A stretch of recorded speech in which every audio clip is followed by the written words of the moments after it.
ቀይ ሽብር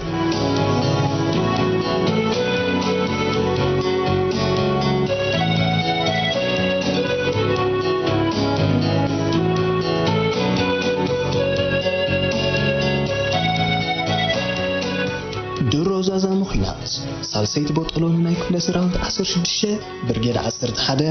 ሓንቲ ካብተን ክፍለ ሰራዊት 9 ዝቆማ ኮይና ግንባር ደቀ መሓረ ዓዲ ሮሶ ለቂቓ ኣፍ ዓበት ኣተዋት ባርህት ዳንኤል ኣስመራ ክትኣቱ እናተጸበየት ናብ ግንባር ከረን ምምላሶም ዘይተጸበየቶ ብምንባሩ ብሕርቃን ጣዕ በለት ግንባር ጊንዳ ዕብጾት ንኸፊልናስ ኣብ ድቁስ ግንባር ብምባል ዝዓዝዓዘ ገጻ እናደረዘት ዓይና ሕንዚዛ ምስለቶ ትእዛዝ ህዝባዊ ግንባር ካብ ዝኽር መጋድልታን መምኸርታን ከም ዝተርግን ኣጸቢቓ ትፈልጥ እያ ስለዝኾነ ስዋዓት ብጾታ ብሕልፊ ድማ ታብ ልባ ሰፊሕ ቦታ ዝሓዘት ኣልጋነሽ ብሪጣንያ እናተድሃያ ልባ ብድሕሪት ገዲፋ ናብ ግንባር ከረን ጉዕዞኣ ቀጸለት ኣባላት እታ ቦጠሎኒ ምምላስ ምሳሕል ጻማ ኸርተቶም ዝነውሐና መሰሎም ግን ከይደን ጎዩነት ግንባር ለመድዎ ሰነ 1990 ንልብ ባርህት ዝቆሰለት ወርሕ ነበረት ባርህትን ኣልጋነሽን ኣብ ጥዑም ዕላልን ከለዋ እታ እምብዛት ፈትዋ ብፀይታን መምህራን ኣብ ናይ ቋሕሰን ግዜ ብመስዋዕቲ ተፈልየታ ባርህት በሃንደበታዊ መስዋዕቲ ኣልጋነሽ ውሽጣ ተተንከፈ ድሕረታ ዕለት በኣካል እምበር ብመንፈሲ ካብ ኣይተፈልየትን ነትን ኣልጋነሽ ካብ ጎና ክፈሊ ካብ ነፋሪት ዝተደርበየ ቦምባ ብሬምሬም ክትዝክርን ከላ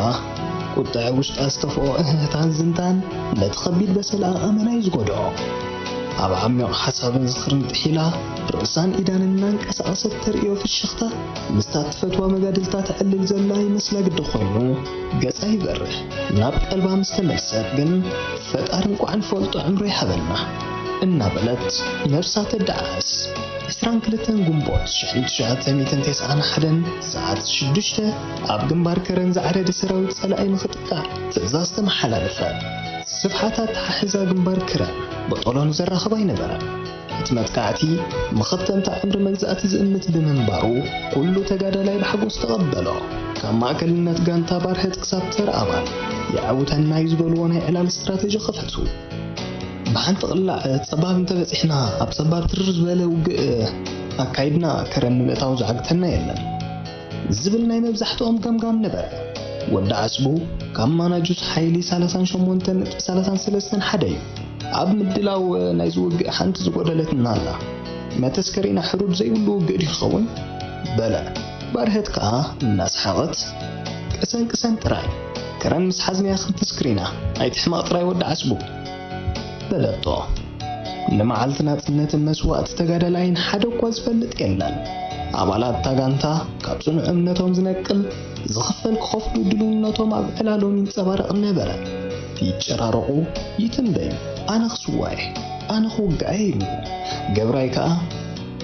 ኣነ ዝረአየኒ ዘሎ ሰንኪለ ናጽነት ክርአየ ናይ ወርሒ ዕረፍቲ እንተሂበናኒ ይኣኽለኒ ምስ ኣስመራ ወይ ምስ ከረን መላለየ ይኾነኒ በለ ኣብ ጋንታ ባርህት ምክትል መራሒ ጋንታ ዑመር ጃበራ ከዓ እናጣቕዐ ያ ጀምዓ ሓንሳ ኣዛርቡና ንመሃሮ ጸናሕና ብዛዕባ ምህናፅ ሃገር ንመን ክትሓድግሉ በዓል ገብራይ ሰሚዕናኩም ኣሎና ብምባል ኣሽካዕለለ ስኺላ ክትዕዘብ ዝጸንሐት ባሕረት እናስሓቐት እንዳ ክስዋኣልና ንስዋዕ እምበር እናበለት ነታ በራሕ ርእሲ ዑመር ጃበራ ጣዕ በለታ ሰንቢዱ ወርቀ ኢሉ ኢዳ ምስ ሓዛ ጋንታ ምልእቲ ብተግባሩ ትዋሕበለት ኣብ ሓደ እዋን ጨርቃን ጾታ ቁም ነገር መድላውን ውግእ ፍጹም ዘይርከብ ናይ ተባዕትን ተበጃውነትን ዓለም ዝተፈነቕላ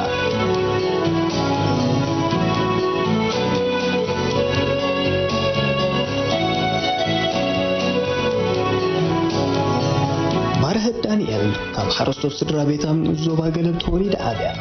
ዕድመ ቁልዕነታ ኣብ ትምህርቲ ኣሕሊፋቶ ኣብ ፈለማ 1980 ናብ ህዝባዊ ግንባር ክትስለፍን ከላ ዕድሜኣን ትምህርቲ እምበር ንሓይልታት ዝበቅዕ ስለ ዘይነበረ ኣብ ቤት ትምህርቲ ሶርያ ጎቢዛ ፈለማ ኣብ ብርጌድ 23 ዳሕር በብእዋኑ ኣብ ክፍለ ሰራዊት 7 ክፍለ ሰራዊት 16 ክፍለ ሰራዊት 9 ተመዲባ ክሳብ ማእከልነት ጋንታ በጽሐት ባርህት ብጽንዓታን ናይ ምውጋእ ብቕዓታን ካብ ኣብነታት ደቂ ኣንስትዮ ክፍለ ሰራዊት 16 ብምውሳ ኣብ ምረት ተሳሒላ ዝበሰለት ዕድመ ከይደረታ ብብቕዓት ዝመርሐትን እያ ኣብ ብርጌድ 23 ኣብ ዝነበረትሉ እዋን ኣብ መጋቢት 1984 ዳማይ መጥቃዕቲ ኣውገት ሰሜናዊ ምብራቕ ሳሕል ምስ ገለ ብጾታ ኣብ ከበባ ጸላኢ ኣትያ ንሰሙን ተጓዒዛ ብእምነትን ዕላማን ካብ ብሱል ጥረ ዝወፀትን እያ ሽዑ ንቐሊልና ባሕሪ እምበር ኣውገት ምስ ደቂ ኣይነበረትን ዝበለቶ ዘረባ ክሳብ ሕጂ ካብ ዝኽሪ መጋድልቲ ይሓሰሰን ሰለስቲአን ጋንታታት ሓይሊ 38.33 እናተወሓሓዳ ፎኪስ ተቃውሞ ጸላእ ሰጊረን ንጸባብ ሓለፋ ንኸረና ብዘቐልቅል ሕርሻ ኦርቶላን ዓናን ከዓ ሰዓት 10 ከባቢ በጽሓ ጋንታ ባርሕት ንቐሊል ተቃውሞ ጸላእ እናንበርክኻት ዝቕረብን ዝማርኽን እናኣለየት ድሕሪ ሓደ ሰዓት ከረን ኣተወት ከረን ክልተ ገጻት ህይወት ዝተጋህደላ ከተማ ኮይና ጸኒሐቶም በቲ ሓደ ብዓወት ዝሰራሰርን ዝዕለልን ህዝቢ ዝረኣየላ በቲ ካልእ ድማ ሕልንኡ ዘዕረበ ስዑር ሰራዊት ጸላእ ዝሓልፈላ ደረት ሓጎስ መስፈሪ ነበሮን ባርህት ግን በቲ ክስተት ዕንት ኾነት ትጽቢታን ዝረኣየቶን ግጣም ሰኣነ ንቋንቋ ናይቲ ደረት ዘይብሉ ሓጎስ ከተንብቦ ተጸገመት ዝኽሪ ናይቶም ካብ ጎና ዝተፈልዩ መጋድልታ ደልየት ነቲ ዝተረኸበ ብርሃን በይና ክትስተማቕሮ ኣይተዋሕጠላን ከይተፈለጣ ኢዳ ክልተ ግዜ ንዓበለቶ ካብ ቁፅፅራ ወፃኢ ብዝኾነ ድምፅን ምንቅስቓስን ኣልጋነሽ ክትብል ፀውዐት እሞ ተቐበለት ናጽነትን ትርጉማን ንምርዳእ ንነፍሳ ሓተተታ መልሲ ግን ኣይረኸበትን ዑመር ምሕዝነት ባርህትን ኣልጋነሽን ጽቡቕ ገይሩ ይርድኦ ነበረ ንባርህት ክገን ሓይሉ ብግስ እኳ እንተበለ እንዲሉ ጠሚቱ ቃል ከየስተንፈሰ ተመልሰ ባርህት ብዙሕ ውግእ ሪኣ ሓጎስን ሓዘንን ኣስተማቒራ ክንሳ መቐረት ናጽነት ግን ምርዳእ ኣበያ መድምሳስ ውቃው ናደው ፈንቅል በብሓደ ከም ፊልም ተራእይዋ ዝተማቕረቶ ጥር ዝዓወት ፍሽኽታ ኣሰንያ ዘከረቶ መሊሳ ድማ ዝወደቑ ብጾታ ተራእዮማ ነበረት እቲ ሓጎስን ጓይላን ፌስታን ግን ይቕጽል ነበረ ማዕከልነት ሓይሊ ተኪኤ ገብረ ስላሴ ሸባብ ፀዊዑ ናይ ስራሕ መምርሒ ክሳብ ዝባ ምስ ቀልባይ ነበረትን ሸባብ ባርህት ገለ ስዕረት ዘይተዋሕጠሎም ትርፍራፍ ወተሃደራት ጸላኢ ናይ ቀቢፀ ተስፋ ፈተነ ከም ምግባር ድሕር ስለ ዘይብሉ ናይ ህዝቢ ሓጎስ ከይዘርጉ ጋንታኹም ተቐላጢፋ ኣብ ምቕራምን ካብ ምርኻትን ንብረትን ትበገስ ብምባል ኣዘዛ ባርህት ጋንታ ኣኪባ ነቲ ተልእኾ ብዝርዝር ድሕሪ ምሕባር መራሕቲ መሳርዕ ሓያል ጥንቃቐ ክገብሩ ብምትሕስሳብ ጋንታ መሪሓ ነቐለት ነዊሕ ከይከዶ ግን ብዝሒ ዘለዎ ብረትን ሰብን ክረኽቡ ጀመሩ ኣብ ፈቐዶ ገረብን ገዛውትን ጎረሮኦም ተለኺቱ ረድኤት ዝሓቱ ንዝነበሩ ወተሃደራት ጸላኢ ጉቡእን ሰብኣውን ኣተሓሕዛ እናገበሩን ወተሃደራት እናኣከቡን ክሳብ ሰዓት 3 ፈረቓን ስርሖም ቀጸሉ ካብ ሰዓት 4 ክሳብ ሰዓት 6 ኣባላት ጋንታ 38.33 ተጠርኒፎም ኣመድራር عرفت الموهاد اندحر مقبار اما سيوم مكينة تسعينهم بصرقيا كرنا اوردت تبقسوا قلقلتون كل حسقن نبرت كلاي ابيتاو سراوي تتتعو مرقص محلف تسانا نداد ودي اندو زبلا زصدفا ابغمغم صرقيا استنطلطلا مخاينن تانكتاتن اصين اونبرا بارهت نصاو نيت صرقيا اوطا عمر كنتات بارهت كون تغرمو كملسلاي كالن نحو زي تردو أوش قاتلو بيلو زهوت نجر كم زنبرون كجمت هاي كأدم اتخبط أولاني عبطون كل حاس حديرة سران حبوشان قنبات شنشات ميتن تيسا عن عدن سرقاز عطواتش كركرت بم إلهي باقون بلاسن حليفة نحقازان قلقلت سرقا حقاز كتالي حبري لبسو عالم زينو ورست بتاتنا سراويت سلعي نابي بخامي كم زبو عز فلت أي نبران نتاب كرميت زنبرت مكينة تقادلتي ناتو مننا مسلوم تمالعنا زبلو زنور وتحدرات قريفاتهم بمقصة على زنصر صرون كتبسو الزبدانا دون النيرو نتخونتا استعزبو حلفت غانتا في توراري أهدو بممداب ساعك سراويتات زيزتا رأيالو خبابي كام مكينة ناوردون نغرامونا أوردت أتو حزب أوردت كابلوكوت حزو وإلا تخيلو بحبوسن قللتانا سنيوم عقات أمدما بارهت مسوكو آتراخدت أقوى بوغنو تقويو نأدي أنا حتى كالوت مغربان أكيبو تمسا ባርህት ኣብ ናይ ስድራ ቤትን ንእስነትን ዕላል ተጸሚዳ ግዚኡ ኣብ ሕጉስ መንፈስ ተሓለት ቀይሕ ዝበለ ምቹው መልክዓ ጀብጀብ ጸጉራ ተወሲኽዎ መሊሳ ተኸለ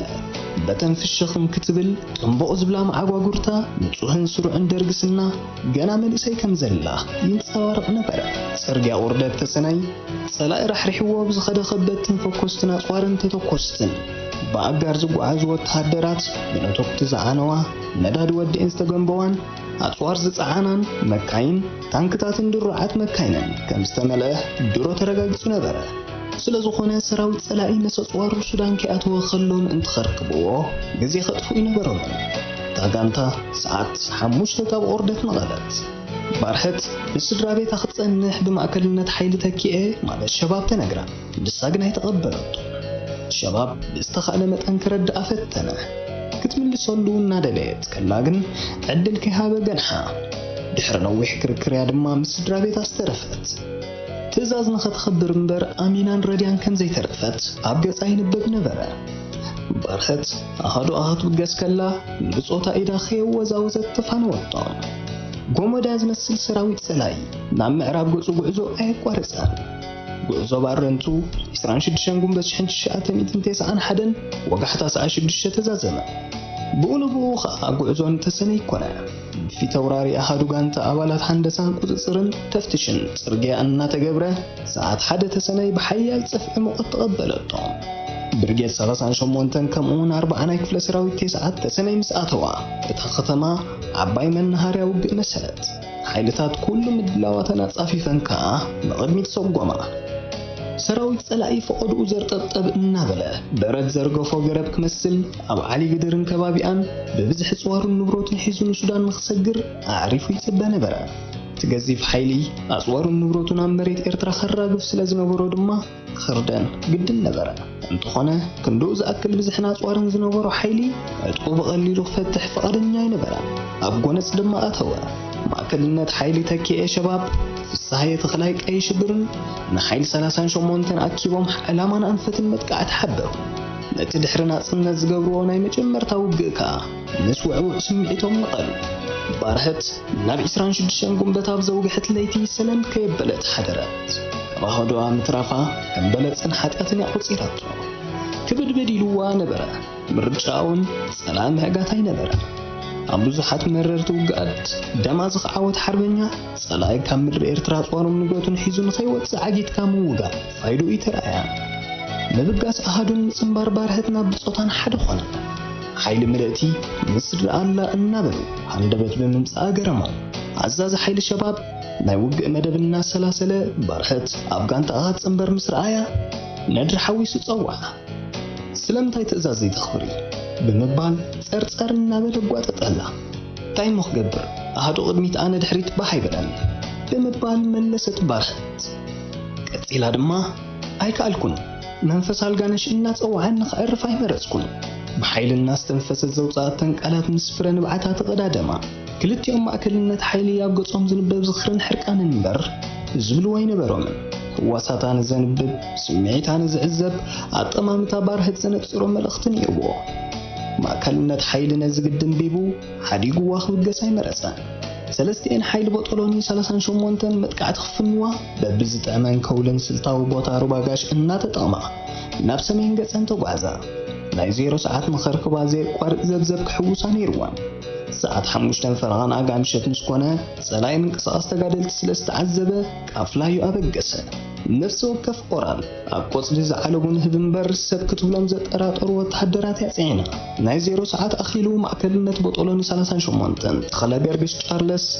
ሰለስቲአን ሓይሊ ተኽሱ ናይ ምጅማር ትእዛዝ ሓበን ሓይሊ ኣብ ለጻይ ጎልጎል ዓሊ ግድር በብጋንታ ተጋደመት ኣብ ናይ ተኽሲ ሜዳ ምስ ኣተወት ከዓ መጥቃዕቲ ጀመረ እቲ ውግእ ንጸላኢ ወሳንን ናይ መጨረሽታን ናይ ሞትን ሕየትን ክኸውን ድማ ግድን ነበረ ባርህት ስውእቲ ማእከልነት ሓይሊ ኣልጋነሽ ብሪጣንያ ቅጅል በለታ ኣብ ተዛማዲ ሰላም ዘሕለፈኦሙ ዕላል ምኽሪ ቋመና ግርማን መልክዕን ብሪጣንያ ተሳኣላ ኣብ እዋን ኩናት እትብህጎ ድምፅን ናይ ምውሃድ ሓይልን ኣልጋነሽ ኣብ ጎላጎል ዓሊ ግድር ከም ዘይትረኽቦ ዘከረት ብፍላይ ኩልና ሓልፍቲ ኢና ፍቅሪ ብጻይነት መስዋዕቲ ዝፈልዮ ስለዝኾነ ክሳብ ዘለና ካብ ብጾትኖን መዛኑን አንኪሐመቕና ብኣብነትን ኣርኣያን ተዘከርቲ ክንከውን ኣለና ትብል ምልእቲ ሓሳባት ወትሩ ንልቢ ባርህት ምስ ሰርሰረት እያ ቃላት ኣልቃነሽ እናሸዓና ተመላለሰ ኣብ ውግእ ምህላዋውን ዘከረት ካብ ኦርደት ክትብገስ ከላ ንህላውነታ ዝፈታተን ፍርሒ እናተሰማያ ብሓሳብ ናብ ዓዲ ሮሶ ተመሊሳ ሞራልን ትብዓትን ብሪጣንያ ብመንፈሳዊ ውሽጣ ከምዝኣተወ ግን ንፍርሓ ስዒሩ ሓይሊ ስረጸላ ክብደት ውግእ ኣብ ሓፂር ግዜ ዓረገ ጥይት ተጋደልትን ጻዕቅ ጸላኢ በታተኖ ሓንቲ ጥይት ወገን ክልተ ጸላእን ላዕሊ ተድምዕ ነበረት ጸላውን ሕንፍሽፍሽ ምስ በለ ናይ ዓይን ብለይ ስኒ ብለይ ተኽሱ ኸፈተ ነፍሱ ኸድሕን ዝከኣሎ ካብ ምግባር ወፃኢ ኣማራፂ ነበሮ ሽዑ ነፍሱ ወከፍ ወታደር መግዛእታዊ ሓይሊ ንምርጋዕ ዘይኮነ ውልቃዊ ህይወቱ ንኸድሕን እዩ ዝዋጋእ ዝነበረ ሓይሊ ንጸላኢ ቆሪጻ ክትዓግቶ ስለ ዝነበራ ካብ ምብራቕ ንምዕራብ ዓሊ ግድር ዝፈነወቶ ናይ ቀስቲ መጥቃዕቲ ነቲ ውግእ መሊሱ ከም ዝጉህር ገበሮ ብኣድራጋ እምበር ናይ መንፈር ተኽሲ ኣድላይነት ኣይነበሮን ርክብ ባርህት ምስ ማእከልነት ሓይልን ጋንታን ቀጻልን ዘይዕርፍን ኮነ ሽዱሽተ ማእከልነት ጋንታ ድማ ፍሉያንስታይ ድምፂ ባርህት ጎሊሑን ነፂሩን ይስማዕ ነበረ ጸላእ ተበታቲኑ ውግእ ከዓ ቅጥዒ ተሳእኖ ሓይሊ 38 ኣብ ከበባ ጸላኢ ኣተወት ካምሲን እውን ከም ዘይረኣዩ ገበሮ ብስርት ኩነታት ኣየር ዝፈጠሮ ጸገም ርክብ ዝቦጠሎንን ቀዳማይን ካልኣይን ሓይሊ ተዓንቀፈ ዘይምርኣይ ነቲ ውግእ ናብ ምትሕዋስን ጭርጭር ዓበደን ለወጦ ውግእ ምስ ከበደ ሰራዊት ጸላኢ ነፍሱ ንኸውፅእ ተወዲቡን ተገዲሙን ክንቀሳቀስ ጀመረ ነዚ ውዳቤ ዘለለዩ ማእከልነት ሓይልን ጋንታን ከዓ ምልእቲ ሓይሊ ተገዲማ በጥ ከም እትብልን ንዝመጽእ ማዕበልና ዘፈድሕነት ኣባላት ከም ትሕሉን ገበሩ ባርህት እትርከቦም ማእከልነት ጋንታታት ምዘጋጠሞም ቅያር ኩነታት እናተዓጻጽፉ ይዋግኡን ነንሓድሕዶም እናተራዳድኡ ይዋሃዱን ነበሩ መሬት ምስ ጸልመተ ዝተቓጸለ ንብረት ጸላኢ ሓልሃልታ ፈጢሩ ነቲ ኸባቢ ድሙቕ ብርሃን ፈጠረሉ ኣብቲ ኸባቢ ዝንቀሳቐስ ፍጡር ብቐሊሉ መንነቱ ፈሊኻ ክትሃርም ዘጸግም ኣይነበረን እቲ ብርቱዕ ውግእ ብዘይ ዝኾነ ለውጢ 4 ሰዓታት ቀጸለ ብዝሕን ምንቅስቓስ ጸላኢ ኣየቋርጸን ውግእ እናቐጸለ ኸሎ ብሰንኪ ናይ ርክብ ጸገም ሓይሊ 38 ናብ ክልተ ተገምዐት ሸባብ ዝሓዛ ጋንታ ጊላይ ኮቱ ጽርግያ ዓሊ ግድር ሰጊራ ንምዕራብ ገጻ ኣበት ቀይ ሽብር ዝሓዘን ክልተ ጋንታ ኣብርህትን ኣበድን ከዓ ብምብራቕ ጽርግያ ዓሊ ግድር ምስ ማዕበል ውግእን ጸላምን ሓንሳብ ንጸጋም ሓንሳብ ንየማን እናተዓጻጸፋ ክሳብ ፍርቂ ለይቲ ነኺሰን ተጠማጠማ ውግእ ገሕመጠ ኣብ ከበባ ጸላኢ ዝኣተወት ባርህት ናብ ሕክምና ዝለኣኸቶም ውግኣት ግዳይ ብራርያ ወታደራት ኮይኖም ተሰዉ ጋንታ ባርህት ንኹሉ ተቃውሞታት ተጻዊራ ብዘይ ዕረፍቲ ን6 ሰዓት ክትዋጋእ ተገደደ ካምሲን ምስ ሓደ እዩ ድማ ነፍሱ ወከፍ ሓላፊ ብሬድዮ ኩነታት ክከታተልን ክወሃህድን ዕድል ዝረኸበ ቀይ ሽብር ንሓለፍቲ ካልኣይን ሳልሳይን ጋንታ በብሓደ ምስ ረኸቦም ንባርህት መጸዊዓ ጠቒሱ እንታይ ኣሎ በላ ሓድሽ የለን ከም ቀደሙ እዩ ሕጂ ግን ኩነታት እናረገ እዩ ዝመጽእ ዘሎ ብምባል መለሰት ምዝ ናይ ባህሪ ጥራይ ጥንቅቕ በሉ ብምባል ኣዘኻኽራ ናሕር ውግእ እናነከየን እናበረኸን ቀጸለ ለይቲ ሰዓት ርብዒ ጎደልን ሓደ ኣቢሉ ተወዳዲቡ ክጸናቶ ዝጸንሐ ማዕበል ሰራዊት ጸላኢ ምስ ክልተ ጋንታ ተራጸመ ውግእ ናብ ቀደሙ ተመልሰ ቀይ ሽብር እንታይ ነጸላእ ንምፍላጥ መጸውዒ ባርህት እናጠቐሰ መጽአናኹም ደን ክብል ሓተተ ደሓን ክንጻጽአን ኢና ጸገም የለን ብምባል ባርህት መለሰት ተጠንቀቑ ኩላ መሬት ትሓዝ ምስ በለ ድማ ተረዲአካ ኣለኹ ከገሽኪሻ ዘምሰያ መውፅእ ሰኣና ትብል ቃል ከይዛዘመት ዝብል ድምፂ ናብ ማዕበል ይኻጸጥ በለት ርክብ ሓይሊ 38-33 ኣብ ሓደ ህሞት ደው በለ ዑመር ውግእ ኣብ ምዝዛሙ ድምፅታት ፈትዋ መማኽርቱን መቓልስቱን ብምቁራፁ ኣርመሞ ኩሉ ኩነታት እናጸፈፈ ሕጅስ ወዲእና ኢና ኣብ ዝብልሉ ዝነበሩ እዋን ብምዃኑ ድማ ብሕርቃን ክትቆስ ደልየ ታጢት ምርጫ ባርህት ኣኽቢራ ድሕሪ ዓመት ኣብ ጽባሕ ናጽነት ኣብቲ ናይ መወዳእታ ትኹሲ ናይቲ ናይ መወዳእታ ኹናት ናብ 27 ግንቦት 1991 ናብ ዘወግሐ ለይቲ ሰዓት 1 ምስታ ካብ ኣፋ ውዲቓታ ዘይትፈልጥ ክብርቲ መምህራ ኣልጋነሽ ብሪጣንያ ኣራኸበታ